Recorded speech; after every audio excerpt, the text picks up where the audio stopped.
અમદાવાદના ત્રીજા વચનામૃતમાં 3 પ્રશ્નો છે. શ્રીજી મહારાજે પૂછ્યું કે આ જીવનો સ્વભાવ પડી ગયો છે, પંચ વિષય સિવાય જીવી જ નથી શકતો. જો હવે સાચી વાત આવી.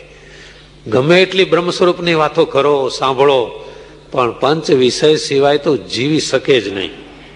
એના આધારે જ જીવે છે. કાં તો બાહ્ય પંચ વિષય, અને કાં પછી જયારે બાહ્ય પંચ વિષય ન મળે ત્યારે મનમાં અમે ગયા હતા, શું ઉધ્યોન જલેબી હતી, ઓહો હેલો બહુ, એ દિવસની તો વાત કરવા જેવી નહીં. બસ આ ચિંતન કરશે, જે ખાધું હોય, જે જાણ્યું હોય, જે જોયું હોય.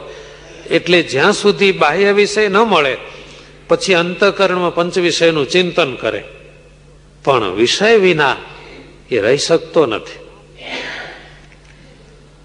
તમામ વિષય જતા રહે ને તો છેલ્લે છેલ્લે એનું ચિંતન ચાલ્યા કરે. વડ, શ્રીજી મહારાજ કે છે, વડનું વૃક્ષ હોય એના બધા મૂળિયા કાપી નાખો, પણ એક વડવાઈ જો પૃથ્વીમાં ચોંટી રહી હોય તો આખું વૃક્ષ લીલું રહે છે.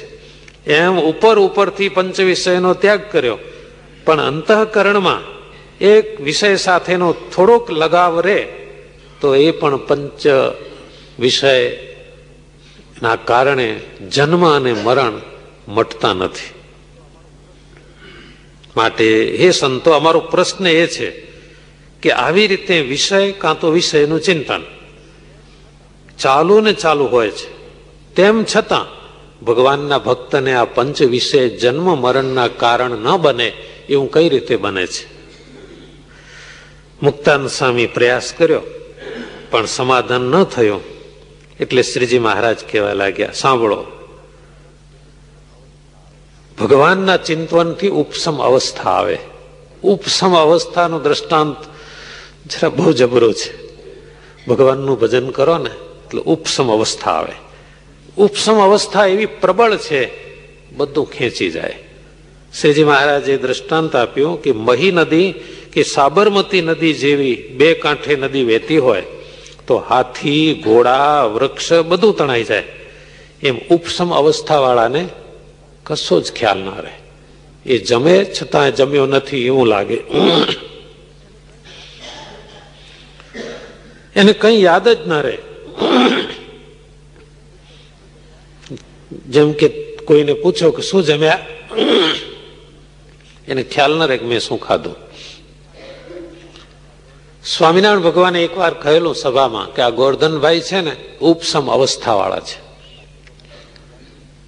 એટલે કેટલાક કાઠી ભક્તોને એમ લાગ્યું કે દુકાન તો ચલાવે છે, વેપાર કરે છે, અને વળી શ્રીજી મહારાજ આ ગોરધન ઉપસમ અવસ્થા વાળા એ કેમ મનાય?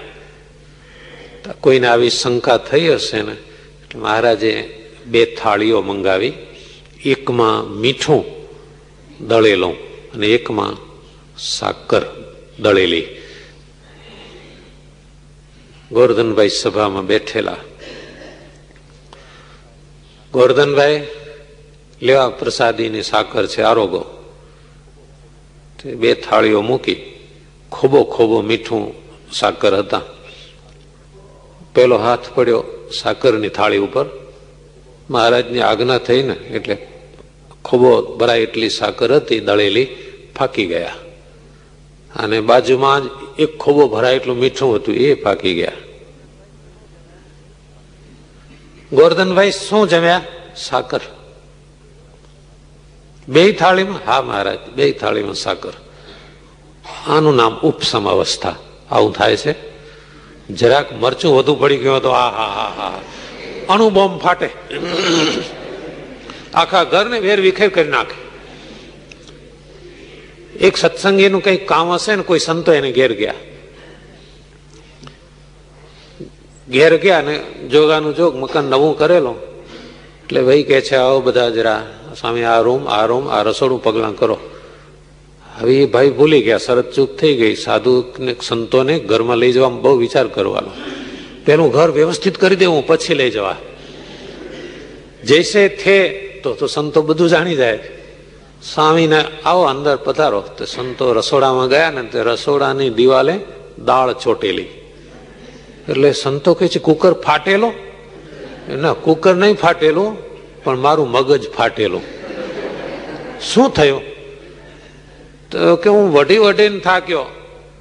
તો દાળમાં હરખું મીઠું નાખે નહીં, હરખા તો આજ તો ખીજાઈને વાટકાનો ઘા કર્યો ને હામી દિવાલે. સારું, બિચારે બનાવવા વાળી બચી ગઈ એટલું સારું. એના માથા ઉપર ઊની ઊની દાળનો વાટકો આવ્યો હોત તો શું દશા થાત. ઉપસમ અવસ્થા વાળો જે હોય એને તમે પૂછો જમવા બેસે ત્યારે, દાળ બરાબર છે ને? હા બરાબર છે. ભલે મીઠું ન હોય તોય શું, એને ખબર જ ન હોય. ઘણા માણસો શું રસોડું કર્યું હોય 50-100 માણસનું, એટલે પછી કોકને કે જરાક સેજ દાળ ચાખી લો ને કેવી છે. એમાં જોજો સ્વાદીઓ હોય ને એને પૂછજો. ઉપસમ વાળો હોય તો તમે દાળ ચમચી આપશો, બહુ સરસ છે. શાક આપશો, બહુ સરસ છે. એને કઈ ખ્યાલ નહીં આવે. સ્વામિનારાયણ ભગવાન એક ઉપસમ અવસ્થાનું જરાક લૌકિક દ્રષ્ટાંત આપે છે. ઉપસમ અવસ્થા વાળાને કોઈ વાતની અસર ન હોય. આ દ્રષ્ટાંત સામાજિક લૌકિક છે. શ્રીજી મહારાજ કે છે ઉપસમ સ્થિતિ વાળા કેવા હોય? કોઈ બે જુવાનિયા, એનું વ્યવિશાળ થયું હોય અને બેને પરસ્પર બહુ પ્રીતિ હોય, પછી એને પરણાવ્યા, ધામધૂમથી લગ્ન કર્યા.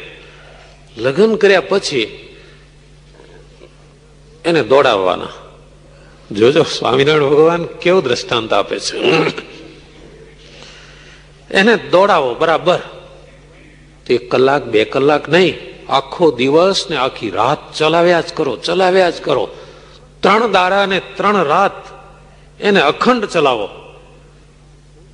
પછી એ સુઈ જાય તો એને લગ્નનો આનંદ કે કશું હશે?